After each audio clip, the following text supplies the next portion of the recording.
রাবি আপু, আপনি তো একজন অভিজ্ঞ খামারি। অনেকেই কিন্তু বাচ্চা মুরগি লালন পালন করার বিষয়টা বুঝে না। আপনি যদি আমাদেরকে বলতেন এই বাচ্চা মুরগিগুলোকে খাবার দাবার কি দেওয়া হয়ে থাকে? এটা ব্রয়লার স্টার্টার দিই আমরা।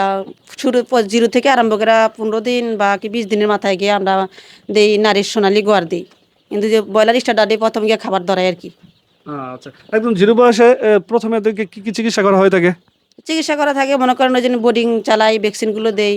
এদের তাপমাত্রা ঠিক আছে নি, শরীরের তাপমাত্রা কেমন, এরপরে দেখা গেছে পায়খানা কেমন, মানে এই জন্য বোর্ডিংটা ঠিক রাখতে পারলে বাচ্চাগুলো সুস্থ থাকে। আচ্ছা, এই ফার্ম মুরগিগুলা কতদিন বোর্ডিং করা লাগে?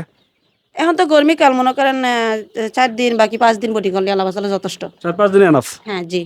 আচ্ছা, বোর্ডিং অবস্থা কয়টা ভ্যাকসিন করে থাকেন? বেডিং অবস্থায় দুইটা ভ্যাকসিন করি। আচ্ছা, একটা মুরগির ভ্যাকসিনটা আসলে কতটুকু জরুরি? ভ্যাকসিনটাই মানে গুরুত্বপূর্ণ আর কি, ভ্যাকসিন তো না করলে মুরগি অসুস্থ হয়, ভ্যাকসিনটাই জরুরি। ভ্যাকসিনটা খুবই জরুরি। জি। আচ্ছা, আপনার এখানে বর্তমান কোন কোন বয়সের মুরগি রয়েছে? আমার এখানে আছে জিরো থেকে লইয়া 2 মাস পর্যন্ত আছে। 0 থেকে 2 মাস পর্যন্ত? জি। আচ্ছা, মুরগির বয়সের দামের গুলা যদি বলে দিতে একটু।